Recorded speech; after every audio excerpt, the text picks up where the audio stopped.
bagian dari rangkaian Pesta Rama, Pekan Apresiasi Sastra dan Drama Jilid 4 dengan tema Napaktilas dan Narko. Berikut ini peraturan selama pementasan berlangsung.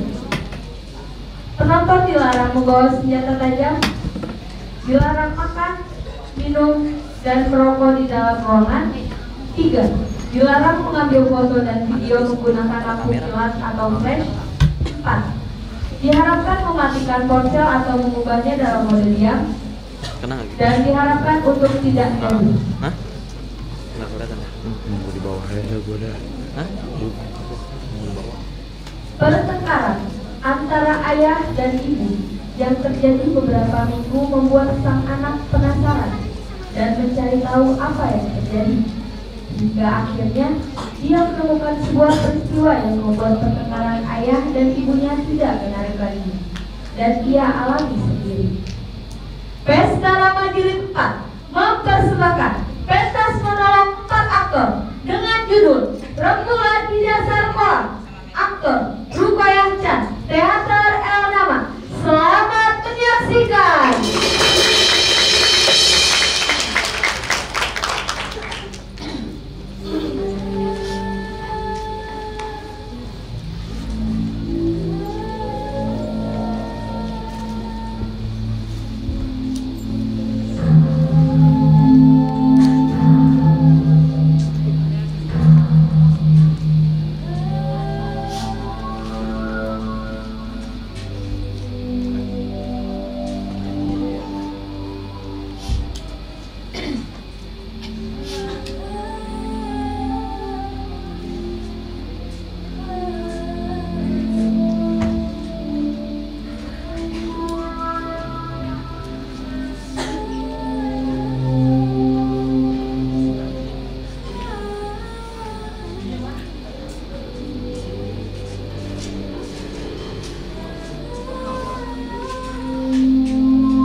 Kalian jadi saya, kalian pasti akan merasakan hal yang sama.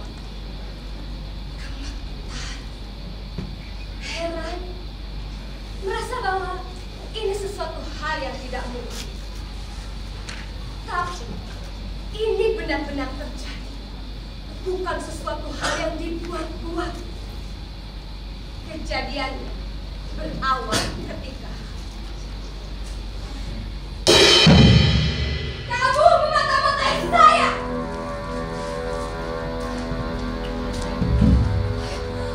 Ini kedua kalinya saya mendengar ayah membentak ibu.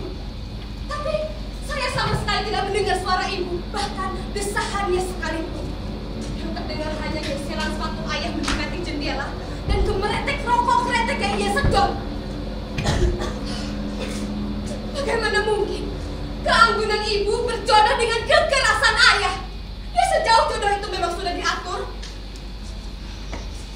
Sebenarnya saya tidak hendak untuk menghina ayah, orang yang sudah menurunkan anak-anaknya dan memberikan kehidupan yang layak. Tapi kadang saya merasa tidak rela ibu bersuamikan ayah.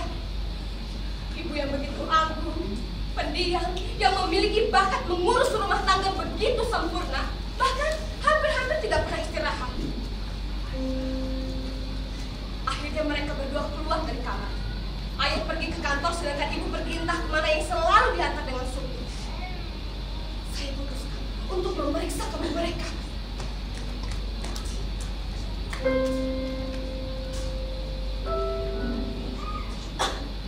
Tidak ada bekas-bekas pertengkaran di sini yang bersifat keras sekalipun. Bahkan saya periksa satu persatu laci yang ada di kamar mereka. Tidak ada yang menarik. Seminggu kemudian, saya mendengar bentakan ayah lagi.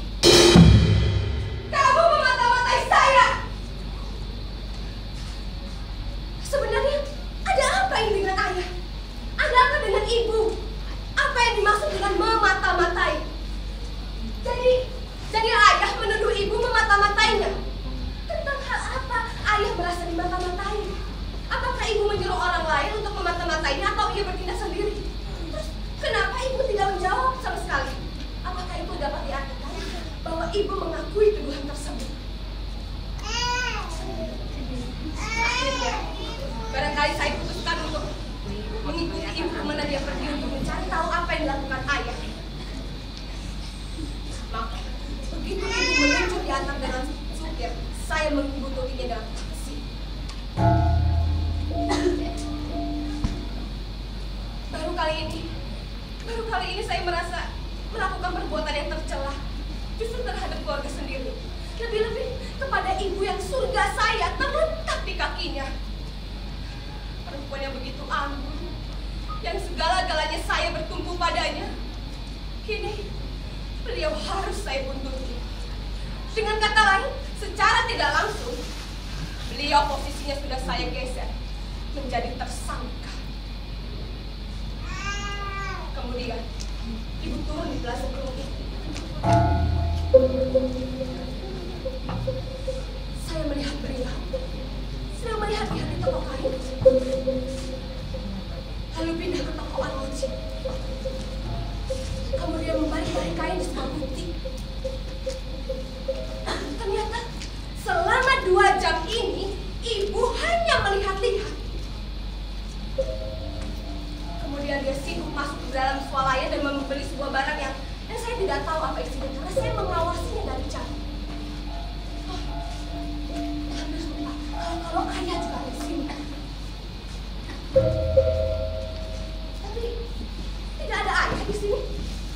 Lagi pula gerak-gerik ibu jauh sekali dari sifat memata-matai. Esokan harinya, saya membuntuti ibu lagi. Saya ingin tahu sebenarnya apa yang dilakukan seorang ibu ketika suaminya sibuk di kantor dan anak-anaknya sibuk di sekolah. Sementara uang saku cukup di genggaman. Apa cuma mondar-mandir di Plaza Glodok seperti ibu kemarin? Kali ini, ibu melihat-lihat di Museum Pusat Merdeka Barat.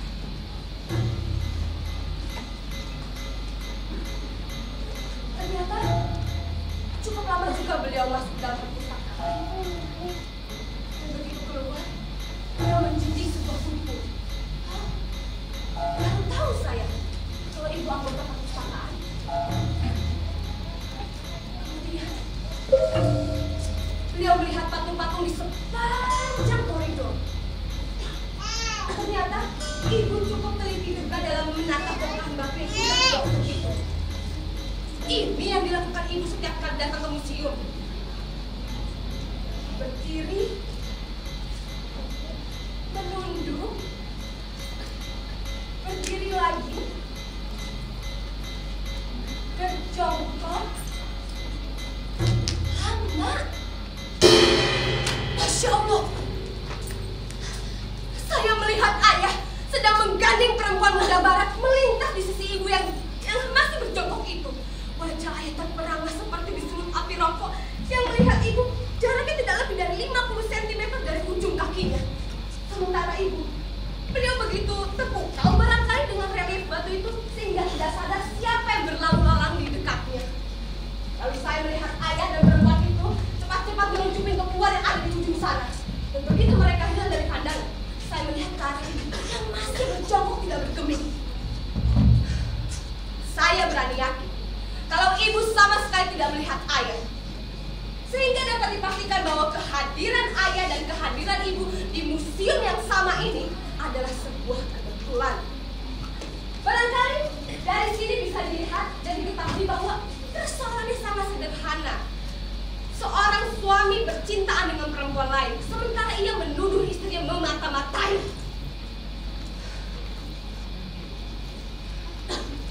Saya pulang ke rumah lebih dulu daripada ibu. Saya beranjak dari teras menuju ke ruang tamu. Sementara itu, mobil ibu baru saja sampai ke pekarangan lalu masuk ke dalam garasi. Astaga! Ibu saya tiba-tiba ketika bertatapan dengan ibu yang baru saja keluar dari dalam kamarnya. Padahal saya mendengar pintu mobil baru saja ditutup.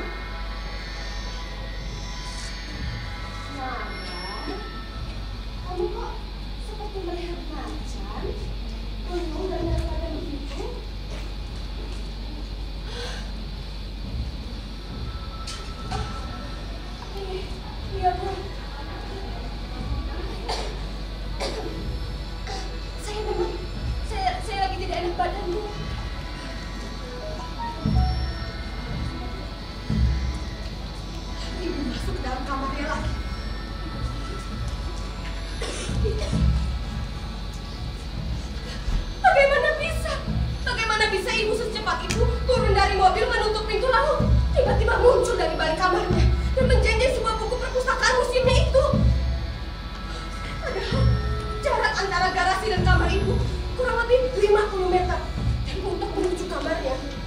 Kau harus melewati saya. Kamu memata-matai saya, kan? Bentakan ayah sudah tidak menarik lagi buat saya. Ketika malam harinya saya mendengar dari balik kamarnya. Ada apa ini dengan ibu? Saya berpikir keras. Lalu saya putuskan untuk memeriksa garasi dan melongo-longo ke dalam mobil. Saya ke garasi dan sekali lagi saya melongo ke dalam mobil.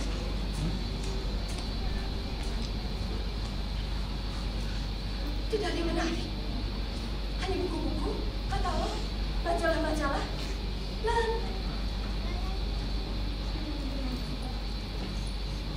sebuah puisi.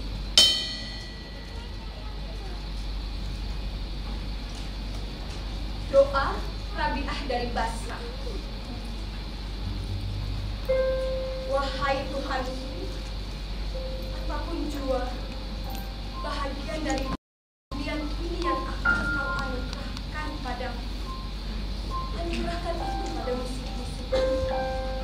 Dan apa jua bahagian dari dunia yang akan tiba, dan akan Kau anugerahkan padaku, anugerahkan itu pada sahabat-sahabat.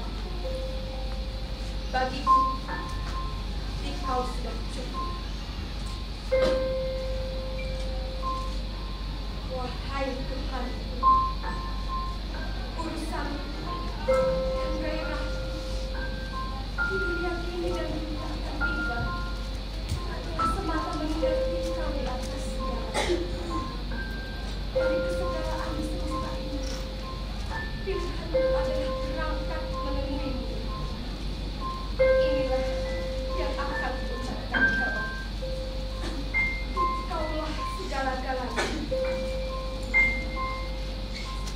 Wahai Tuhan, tanda mata paling permata dalam hati, ialah harapanku padamu.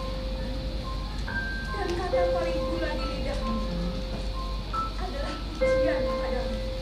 Dan waktu paling gurih adalah jam ketika aku bertemu Engkau. Wahai Tuhan, aku tidak dapat menahankan puisi duniawi tanpa mengingatmu. Bagaimana mungkin aku hidup di dunia ini tanpa mengingatmu? Dan bagaimana mungkin aku hidup di dunia akan tiba tanpa menatap wajahmu? Wahai Tuhan, jangan jadikan daku kelewah di tengah benakku terpaksa. Jemakan daku menjadi tempat kecil menunjuk jalan di orang susah. Wahai Tuhan, jangan jadikan daku pohon besar yang kelak jadi tombak dan ganda peperangan. Jemakan daku jadi batang kayu rimbun di tepi jalan, tempat kosongnya berteduh di kakinya yang lemah.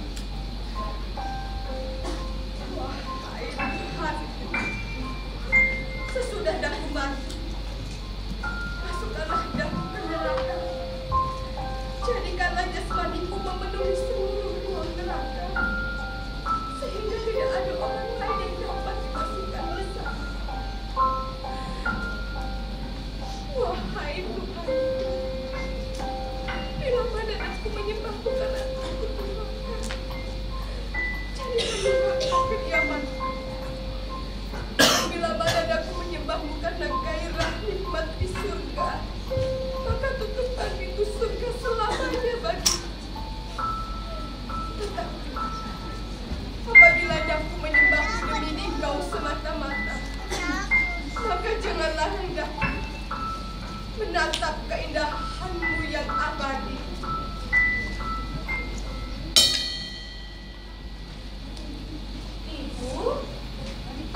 Ibu sudah balik dari Surabaya. Lebih cepat dari yang direncanakan rupanya. Tidak, sayang.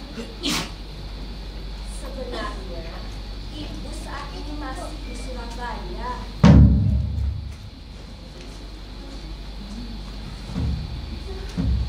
Saya tidak mengerti maksud ibu.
sambungkan ke Surabaya.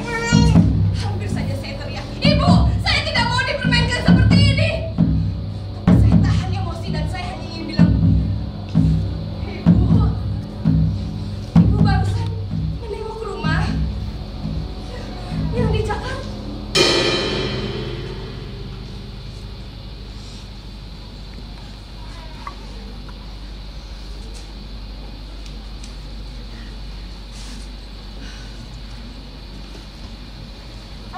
Serta-merta saya merasakan keagungan ibu. Seorang perempuan yang mampu menegakkan rumah tangganya tegak dalam kehalusan seorang istri. Ini semua saya rasa berkat menguasai ilmu ruang dan waktu itu. Diam-diam ibu sudah menguasai sebuah ilmu yang sudah ditinggalkan orang. Suatu ilmu anugerah kekuatan yang tidak bisa diminta ataupun ditolak. Saya rasa ini semua berkat. Ilmu itu datang tidak dengan sendirinya, tapi ia datang karena orang sudah melupakannya.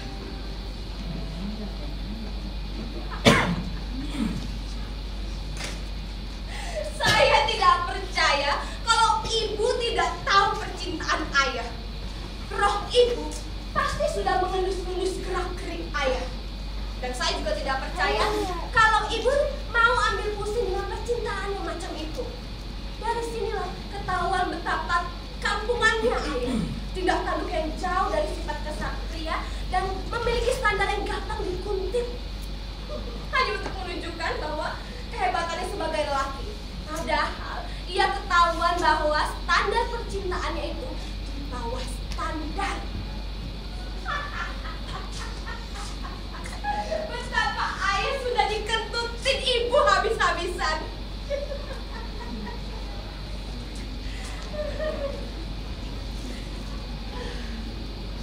Doa Rabiah dari Basra. Saya semakin memuja ibu dan merasa bangga sudah dilahirkan dari rahimnya. Adek, bukan surat dari pacar kok. Jangan bohong deh mbak, surat pacar kan? Oh, adek tahu kok. Mbak, kok tadi mampir-mampir ke fakultas adek gak bilang-bilang sih, terus gak mau nemuin adeknya. Malahan ditegur diem aja. Tahu nggak? Temen adek bilang kalau mbak tuh kesambet. Masya Allah dek, mbak tuh seharian ini di rumah gak keluar dari pekarangan sedikit pun.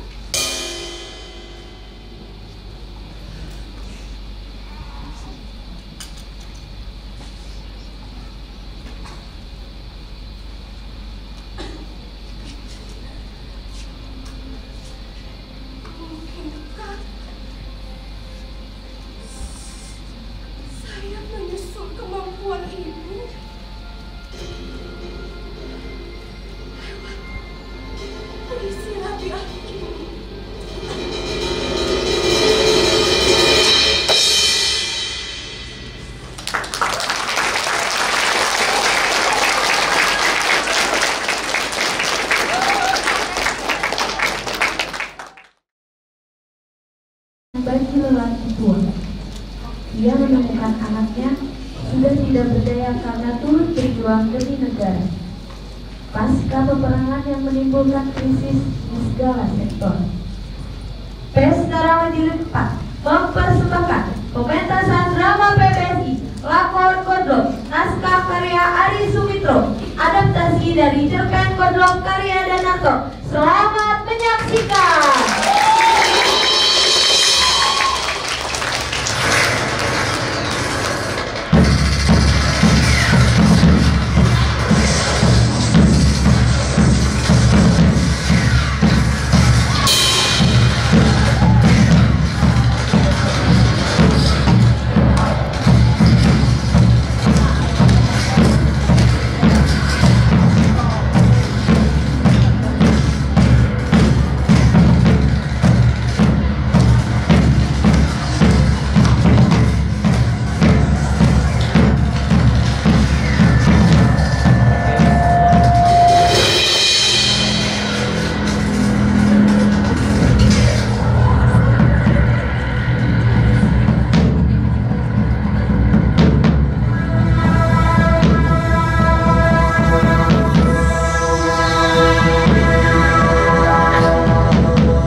lagi yang itu yang bahagia misalkan karena kita muter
Kau lihat, baru sekarang aku takjub atas pemandangan ini.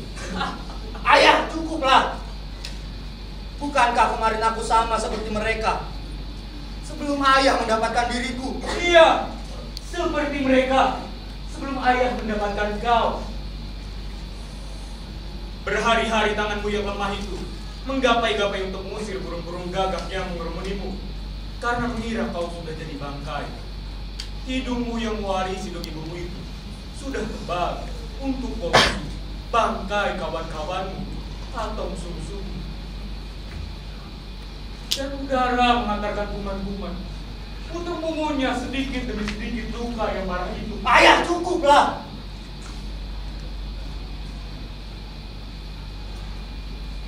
Kau masih ingat saja sang politikus?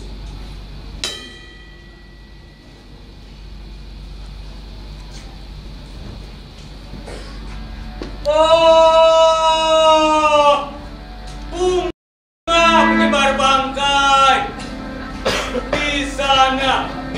Di sana pahlawanku tumbuh wangi.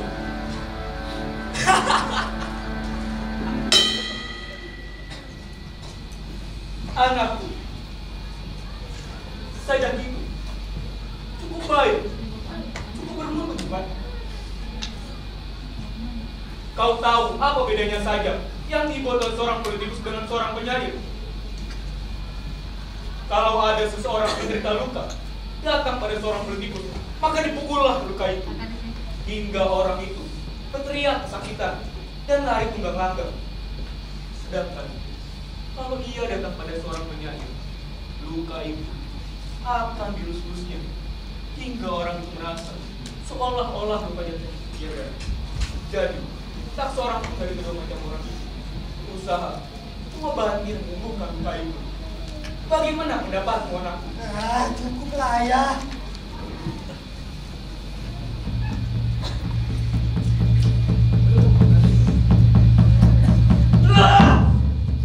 Bangsa! Kamu Siti!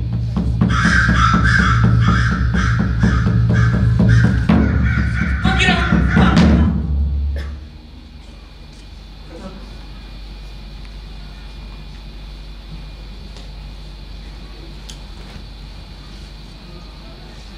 Malam datang anakku.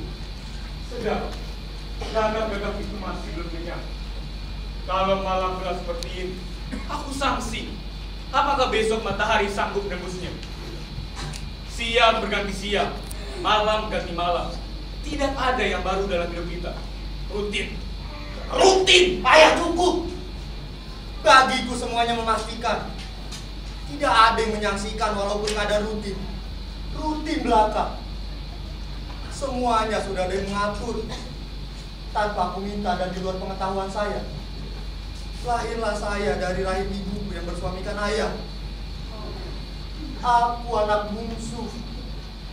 Kenapa tidak meminta anak sulung? Aku kagum kepada tentara. Anakku, sudahlah. Engkau masih lemah. Tapi aku selalu dilarang. Perang pecah dan membawaku ke sana. Sekarang aku luka parah, ayah.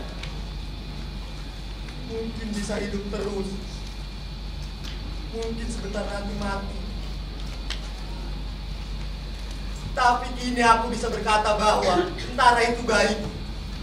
Semacam manusia percaya kepada manusia lain. Sehingga kepasrahan ini mampu mendorongnya untuk mengorbankan segala-galanya. Harta bendanya, keluarganya, bahkan nyawanya. Iya, manusia mulia di mata Tuhan. Ayah, kenapa aku tak memilih lapangan yang lain? Seandainya pilihanku salah, sang nasiblah yang mengantar aku ke sana. Jadi seharusnya manusia merasa senang juga. Apa yang ada ini mempunyai pasangan-pasangan. Kalau sesuatu meleset, manusialah yang salah mengerjakannya. 1 senti meleset, mengakibatkan melesetnya 100 cm yang lain. Sebagaimana perang ini terjadi umpamanya. Bukankah begitu anakku? Ada setetes yang tidak beres di kalang atas yang mengakibatkan puluhan, ratusan, bahkan ribuan jiwa manusia hancur. Dan tiang setes itu harus diselidiki betul-betul. Mungkin perkara 10% komisi atau dengan cara kolor yang cengeng, atau kebenaran tentang bibir perempuan. Mungkin 101 kemungkinan, ayah. Tetapi sesuatu yang sudah menjadi bukti tidak guna disesali. Yang terang aku sudah bekerja sebaik-baiknya.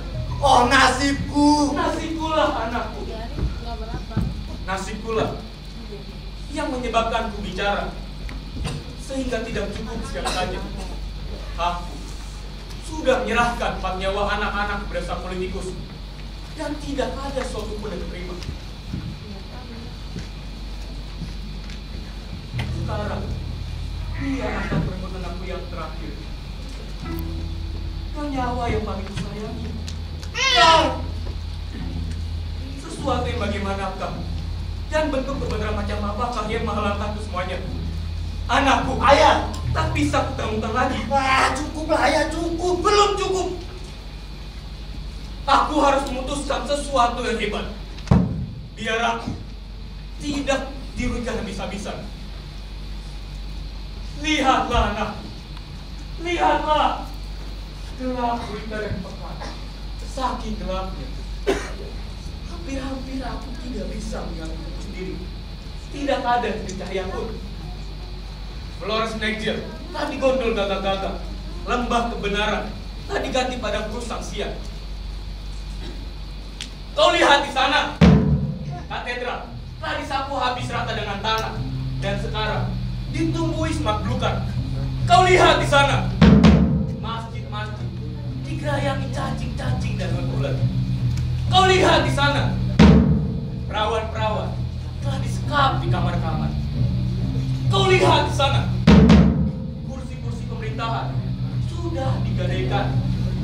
Apa yang bisa didapat lagi anakku? Ayah, seharusnya keluarga kita berbangga. Perang yang susul menyusul, kita telah mampu menyumbangkan tenaga kita.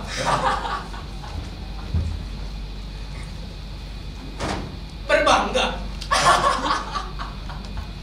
Berbangga. Aku telah kenyang dengannya. Sekarang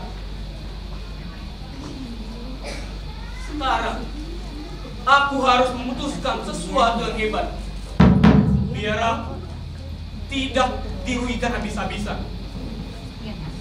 Anak, aku minta sumbangan. Sumbangan cukup parah bukan? Aku tidak tahu.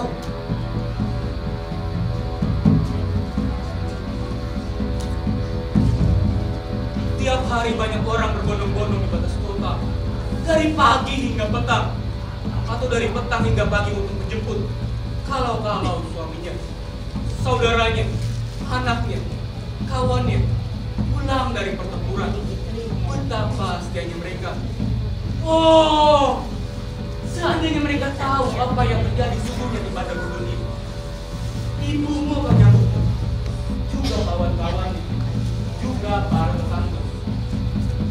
Engkau sejenak akan dikagumi, untuk kemudian dilupakan selama-lamanya. Ayah, apakah ayah tidak bisa melihat hikmah yang terkandung dalam semua kejadian ini? Tidak, aku tidak melihatnya, sebab di situ memang tidak ada apa-apanya. Supaya aku tidak terlalu rugi, supaya nasibku sedikit baik, aku minta sumbangan. Apa maksud ayah sebenarnya? Anak,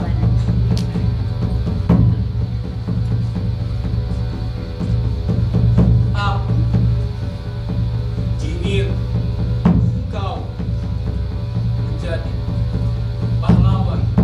Ayah! Ayah ingin aku jadi pahlawan? Begitu bukan saja sang politikus. Oh, bunga penyebar bangkai di sana, di Di sana pahlawanku tumbuh wangi. Betapa lezatnya sajak itu, anakku. Apakah engkau tidak bisa melihat kenikmatan keburuhan dalam sajak itu? Ayah!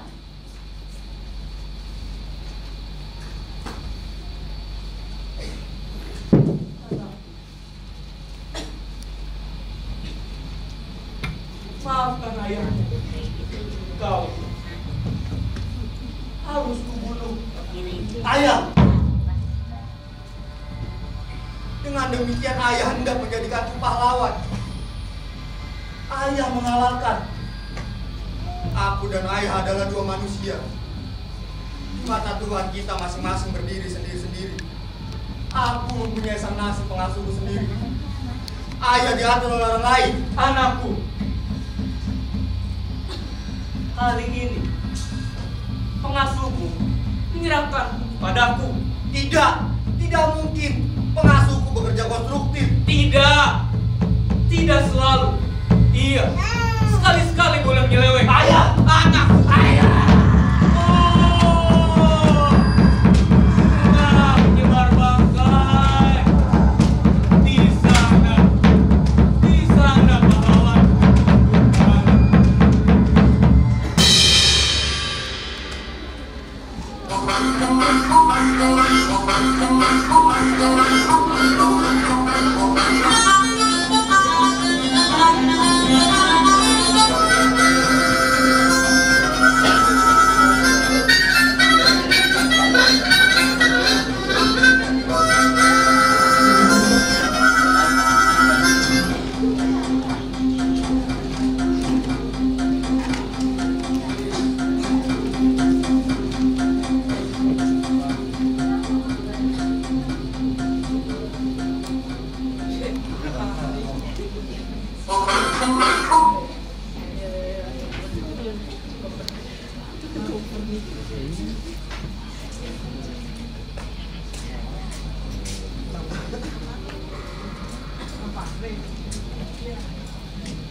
Jangan sampai kita terseret angin yang bertiup kencang.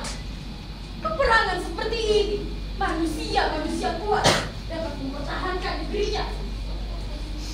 Juga ada yang kalah karena kelemahannya. Tentu saja kita bukannya lemah. Ya, kecuali di hadapan kekasih kita. Urusan celana dalam bisa dioperasikan malam hari. Lalu, siapa yang bisa diandalkan? Siapa? Ya tentu aku. Akulah orang. Aku diberi kuasa oleh Tuhan. Oh, Tuhan yang Maha Kuasa. Dan aku memiliki kehendak atas kuasanya. Jadi, tak boleh disia-siakan kesempatan memimpin negeri ini. Ya, meski dengan banyak pengorbanan. Ya memang. Bapak pemimpin kami. Tapi ini tugas kita belum selesai, Pak. Posisi kita berada pada titik yang rentan.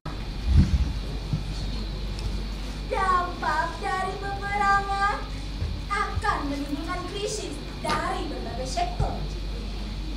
Pemberontakan baik dari sipil atau dari tubuh kita sendiri atau dari oposisi. Kita membutuhkan alat propaganda untuk mempersatukan bangsa. Perlu diketahui, Pak, untuk mempersatukan bangsa, kita perlu yang namanya alat propaganda. Tiap ideologi membutuhkan propaganda. Dan kita jadikan pengangkatan pahlawan sebagai alat propaganda nasionalisme. Mungkin kita perlu ditindaklanjuti para pejuang yang gugur di medan juang. Apa maksudmu? Apa maksudnya?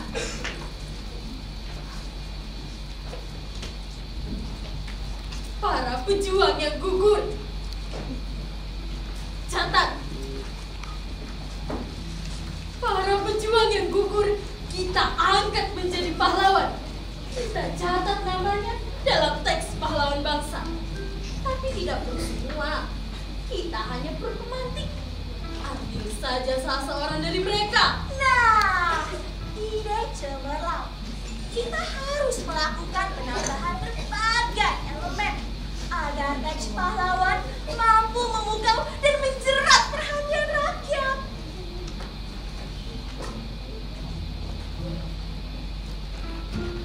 Kita juga perlu menempatkan makam pahlawan tak dikenal. Maksudmu apa? Apa maksudmu? Begini Pak, maksudnya kita akan susah dalam mendeteksi para pejuang yang besar jasanya, yang hancur secara jasad dan jiwanya bersama rasa cintanya kepada tanah air. Maka dari itu, sebagai penghormatan terakhir, kita perlu menempatkan mereka menjadi pahlawan tak dikenal. Tentu hal ini akan sakral dalam menyempurnakan balas budi dan juga akan memukau di mata masyarakat bahwa negara memang menghargai para pejuang, baik yang diketahui atau yang tidak diketahui.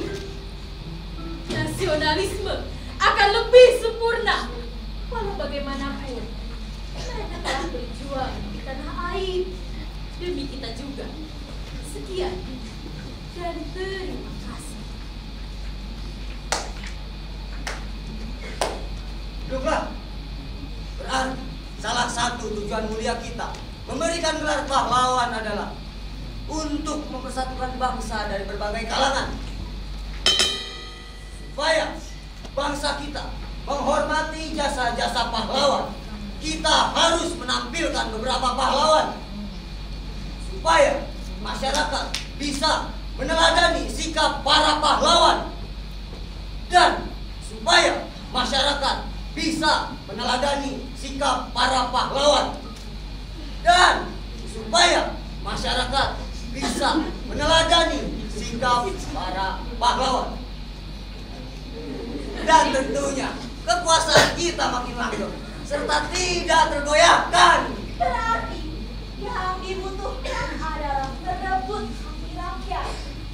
Setelah itu, Kita bisa memanfaatkan situasi ini. Kita babat habis semua.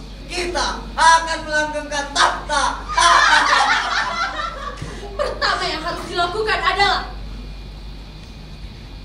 catat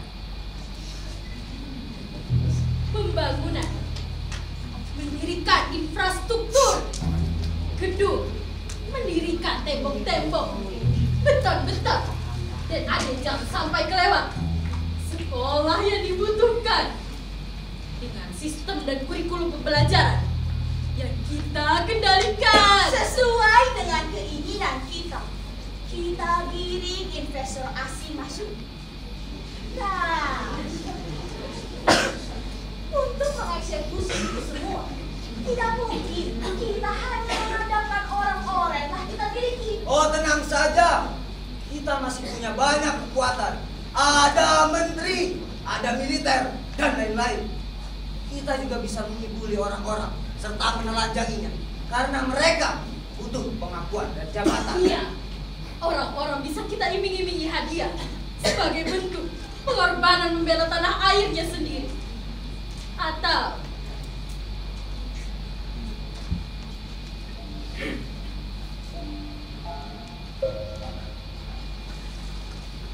begini saja, berikan saja mereka tanda jasa, penghargaan dengan posesi kehormatan. Dari situ kita akan mendapatkan keuntungan yang lebih lagi.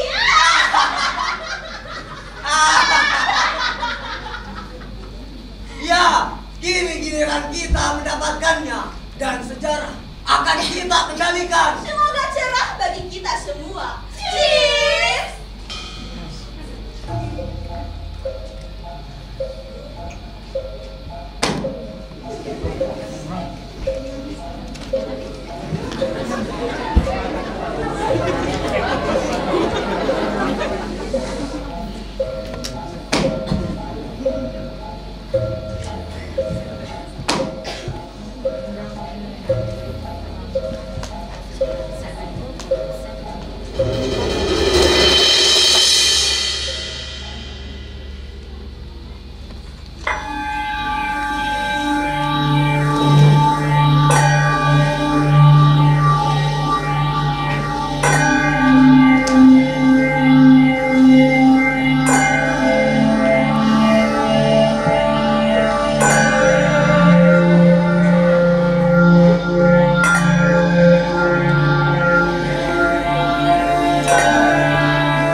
pahlawanku.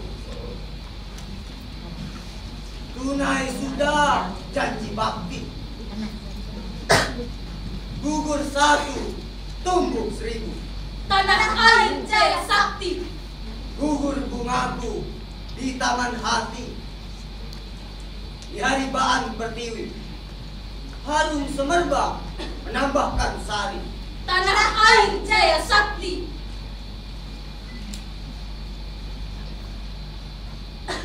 Telah banyak peristiwa kita lalui.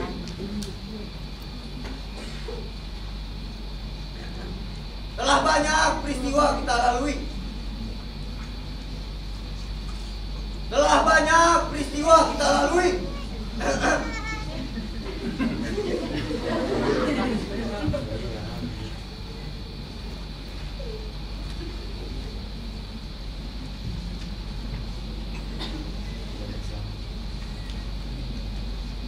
Telah banyak peristiwa kita lalui.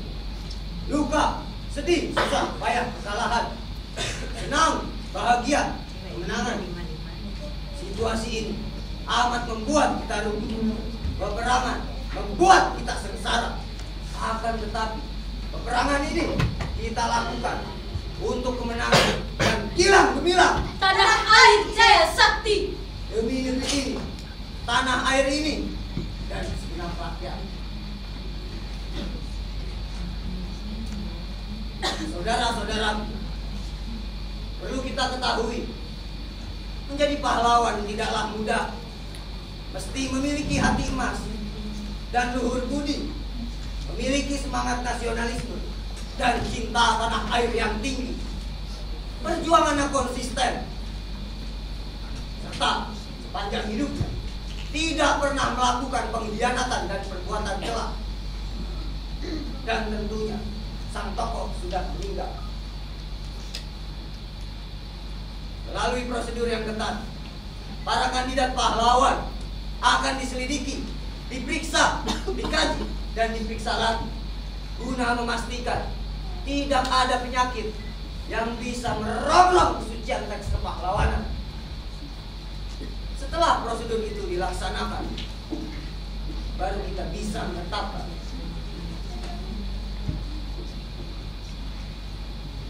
Saudara-saudara, di hadapan kita, saudara-saudaraku, telah gugur pahlawanku. Tunai sudah janji bakti. Gugur 1, tumbuh 1000. Ia telah rebah. Ia telah rebah. Ia telah rebah.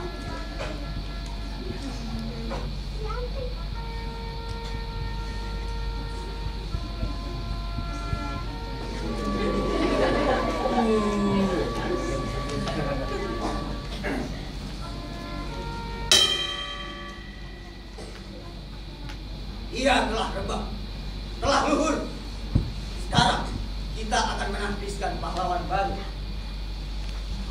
Saudara-saudara, perlu kita ketahui, pahlawan itu tidak dilahirkan, akan tetapi diciptakan, di mana jasa-jasa, pengorbanan yang tulus, darah, jiwa dan raga telah tuntas diserahkan untuk bumi pertiwi, untuk kita, demi kita. Maka dari itu, saudara, kali ini kita akan melaksanakan upacara demi menempatkan manusia yang luhur perjuangannya ini. Ia sudah wafat, sudah mati di medan juang, dan memenuhi semua kriteria menjadi pahlawan. Maka dari itu, kita sebagai warga negara wajib mendoakan. Pahlawan itu diciptakan untuk kita ilhami perjuangannya, kita contoh semangatnya, dan diteladani guna memperkokoh ideologi bangsa, mempersatukan semangat juang. Perlu diketahui juga bahwa proses pemilahan dan seleksi melalui prosedur yang ketat.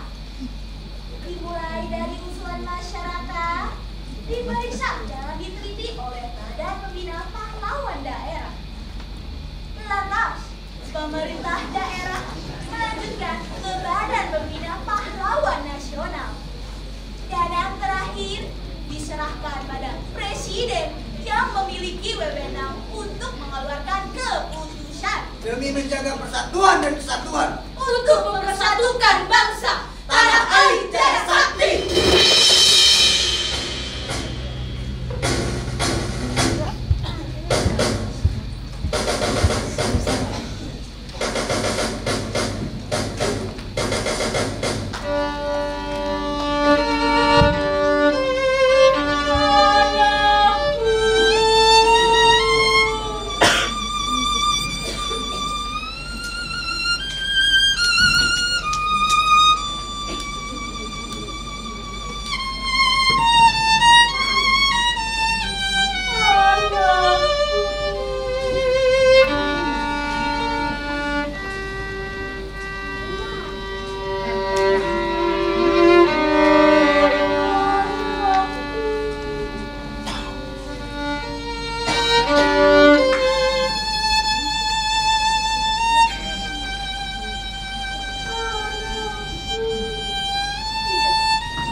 ditutup dengan peristiwa yang membanggakan. Tapi kayaknya ada yang gak adil di sini. Nah, iya tuh betul. Setuju. Memang begitu. Banyak orang-orang yang berkorban benda, nyawa untuk negeri itu. Tapi masa orang-orang tertentu doang yang beruntung? Kalau semua orang beruntung, siapa yang buntung? Tuhan begitu adil. Tapi apa ini sudah adil? Loh, jelas kan ini gak adil. Udah banyak keluarga yang pergi keluar rumah, berjibaku dengan setan-setan untuk mempertahankan tanah air. Kalau kau tidak beruntung, ya sama, aku juga. Orang kecil memang tempatnya malang. Sungguh bahagianya ia pada pahlawan di pangkuan, anak muda yang beruntung. Iya ya. Mereka semua orang-orang yang beruntung. Berbeda dengan suamiku. Suatu sore, seseorang datang. Ia berkata, suamiku mati dengan gagahnya.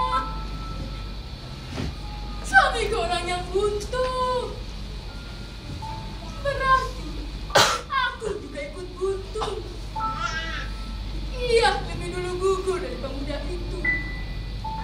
Tapi tak sedikit pun tanda jasa yang ia terima. Mayat suamiku lenyap bersama semangat juangnya. Tidak ada imbasnya bagiku. Apalagi diangkat jadi pahlawan. Sabar dong, sabar. Hampir setiap waktu aku dan orang-orang pergi ke batas kota.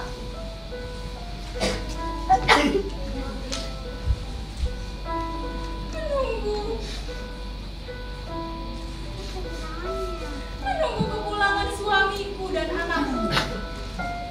Iya, kami tahu semua sudah mati. Kami tunggu memang cuma kepulangan nama.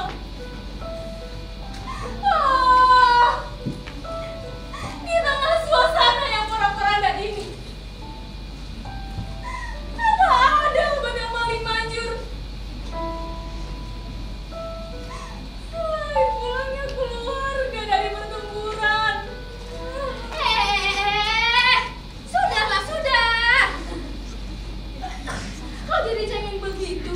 Aku lihat perempuan di belakang mayat anaknya itu bahagia. Ya jadi kita ikut bahagia saja. Mana bisa kayak gitu? Sedih ya sedih. Enggak bisa ditukar begitu. Memangnya pasar beli apapun ditawar ditukar bisa kita puas. Mereka yang bahagia adalah mereka yang beruntung. Beruntung suaminya, anaknya, keluarganya pula.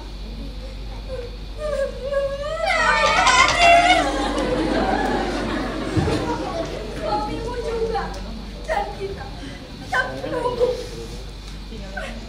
Kenapa kita harus menunggu? Ya, itu memang harapan satu-satunya. Mana hanya pulang dengan nama, tapi yang terima si bungsu itu pulang dengan membawa tanda jasa. Dapat bonus stempel pahlawan lagi. Iya, siapa coba yang gak iri? Beruntung. Nah ini yang harus kita perjuangkan. Apa? Kita sebagai warga negara yang baik, membela tanah air adalah harga mati. Betul.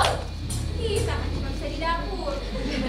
Dan kali yang sering dicari anak-anak, mungkin bisa jadi itulah hiburan kita. Betul. Yaitu anak-anak yang selalu pulang ke rumah. Mungkin bisa jadi puluhan tahun lagi anak kita bisa ikut kayak bapaknya, yang bernyawa di sana di medan juang.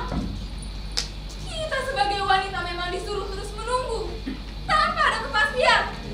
Karena ya begitulah. Ini cuma karena kita yang manusia kampung. Ya cuma dapur, kamar, ladang, dapur lagi, kamar lagi, ladang lagi, dapur, kamar, dapur, kamar, dapur, kamar, dapur, kamar, dapur, kamar. Kamu mau ngomong apa sih? Awas, ngidul.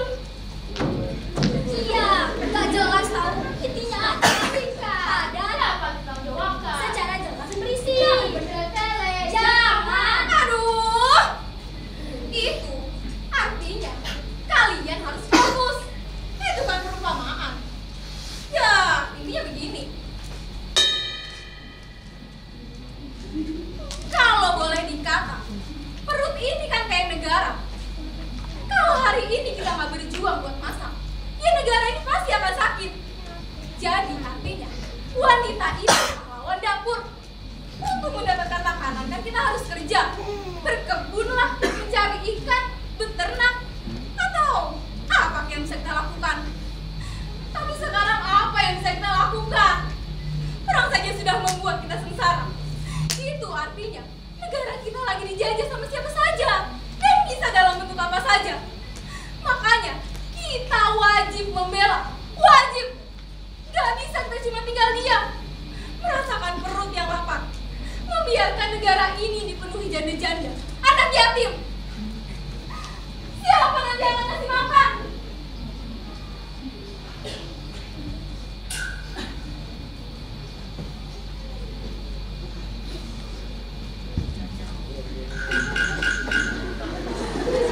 Terus, kebutuhan batin kita gimana?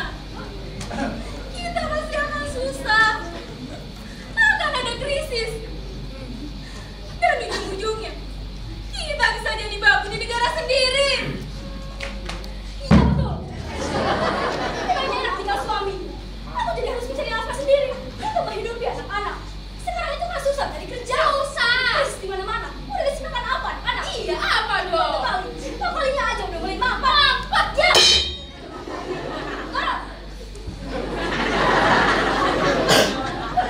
Gadaikannya lagi sekarang ini menjadi pikiran gampang apa? Saya. Oh iya, maaf. Belum lagi. Siapa yang mau dituntut? Kalau kebutuhan rohani lagi gak keruan. Pemerintah. Aduh Biung, itu kan bahaya. Kalau ada lelaki pengecut pemuda kita. Di satu sisi, ya batin tentu. Begitu apa? Iya, masa gak ngerti sih? Tapi selain dia itu pengecut, kuncinya cuma dari ikan asin. Buat apa? Jadi lelaki kalau berjuang kena air pun enggak. Kita secara gak ada lagi terancam. Terancam. Aku mengerti. Iya, aku mengerti. Aku mengerti. Aku mengerti. Kenapa sih? Mengerti bahwa di balik perjuangan para lelaki ada wanita yang menunggu di belakang dengan doa dalam iman. Aku tidak tahu sampai kapan cuma menunggu di batas kota untuk menyambut warga pulang ke kampung kita. Kalau ada kesempatan, kami ingin juga turun ke lapangan. Ya kan? Iya. Tapi sekarang hanya doa yang bisa kita lakukan, hanya bisa menunggu. Menunggu. Iya, menunggu.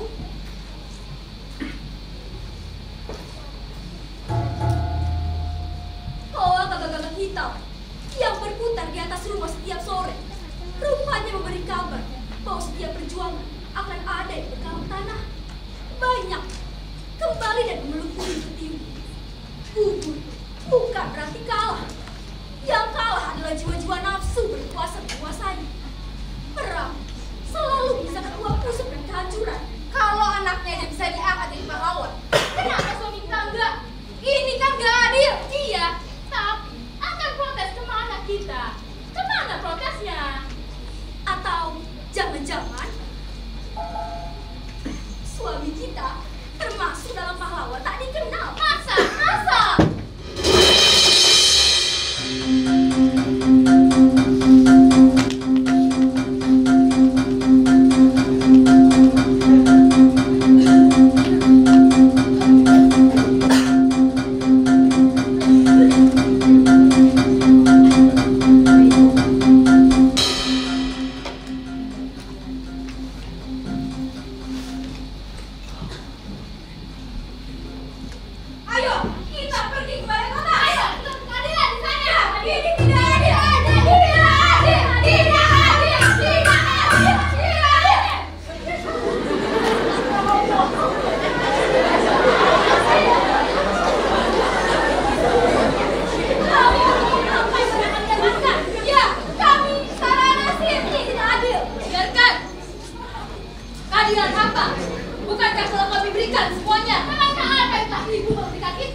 ia telah menceraikan.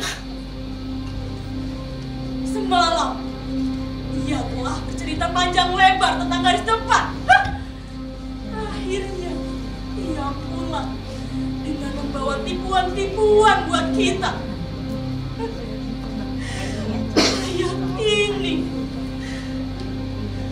Mayat ini sama sekali bukan pahlawan.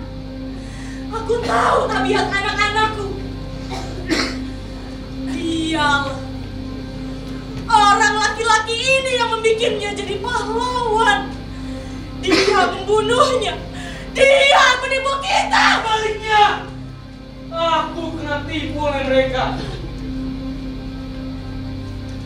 Kita semuanya kena tipu mentah-mentah. Lihatlah aku, keluarga Ludes. Tidak ada suatu pun yang kudapatkan. Pengkhianat! Menurutmu bagaimanakah seseorang berhak membuat pengkhianat atau pahlawan?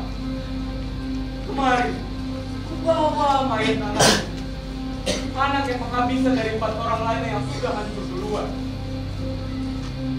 Perang demi perang telah memeluk anak-anakku dengan mesranya. Dalam sekejap mata, mayat ini dianggap jadi pahlawan. Aku sudah mengira, aku sudah menduga. Sementara kalian dengan berkaleng-kaleng air mata mengantarkan ke kuburan, aku dengan tertawa terpingkam-pingkam lihatnya. Dengan berpijak pada nilai-nilai objektif, tidak akan ada tipu-tipuan. Adakah nilai-nilai objektif? Semuanya adalah subjektif. Apa yang kau harapkan sekarang? Apa yang bisa aku harapkan dari kalian? Kalian orang-orang kecil, sekali-sekali boleh pergi ke garis depan. Hingga kita juga bisa berbicara tentang perang. Lihatlah sang politikus. Dia bicara tentang negara, tentang kebun binatang, tentang perempuan, tentang ekonomi, dan tentang sajak. Semuanya sudah diborongnya. Lantas kita disuruh bicara tentang apa? Perutku terasa muak hingga memuntah saja.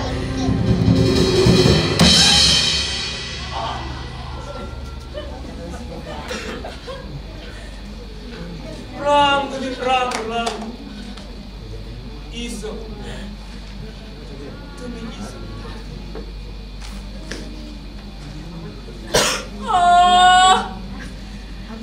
Nasibku. Sedang kepada setan pun tak kuharapkan nasib yang demikian.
si